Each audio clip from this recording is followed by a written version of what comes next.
அனைவருக்கும் வணக்கம். நம்ம இன்னைக்கு பார்க்க போகிறது அக்ஷய திருதியை பற்றிய ஒரு சின்ன விளக்கம். அக்ஷய திருதியை அப்படிங்கிறது இப்போது நாளடைவில் ரொம்ப பிரபலமாக ஆயிட்டு வர ஒரு விஷயமாக இருக்குது. அக்ஷய திருதை அப்படிங்கிறது தமிழ் மாதமான சித்திரையில் அமாவாசையை அடுத்த 3ஆம் நாளாக அக்ஷய திருதியை கொண்டாடப்படுகிறது.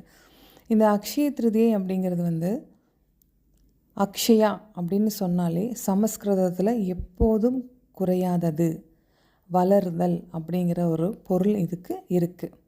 மேலும் இந்த நாள் அன்னைக்கு நம்ம செய்யக்கூடிய எல்லா விஷயங்களையும் நம்ம வெற்றி கிடைக்கும் அப்படின்னு நம்ம சொல்கிறாங்க.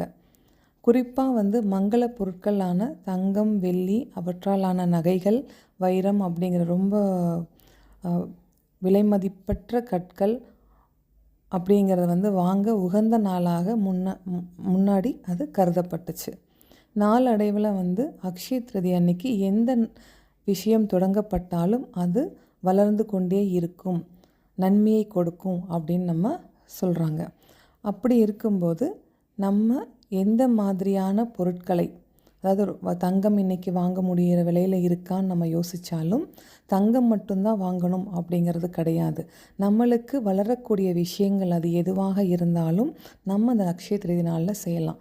ரொம்ப எளிமையாக சொல்லணும் அப்படின்னா, வெள்ளிக்கிழமையாக இருக்கும்போது நம் வீட்டில் அதிகாலையிலேயே எழுந்து வாசல் தெளித்து கோலம் போட்டு வீட்டை மங்களகரமாக வைத்து கொண்டு இறைக்கு ஒரு தீபம் போடுதல், உப்பை வாங்குதல், கரெக்டாக சுக்கிர நேரத்தில் உப்பு நம்ம வாங்குறதும் ஒரு விதமான ஒரு நன்மையை வைக்கக்கூடிய ஒரு செயல்தான்.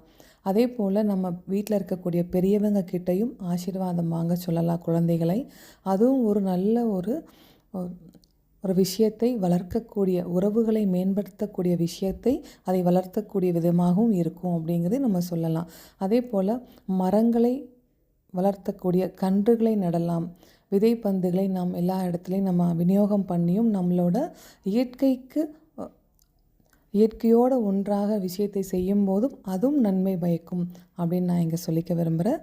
ரொம்ப நன்றி. அக்ஷய திருதி அன்னைக்கு அவங்களுக்கு தகுதிக்கு உட்பட்ட விஷயங்களை மனதார மகிழ்ச்சியோடு செய்யுங்க.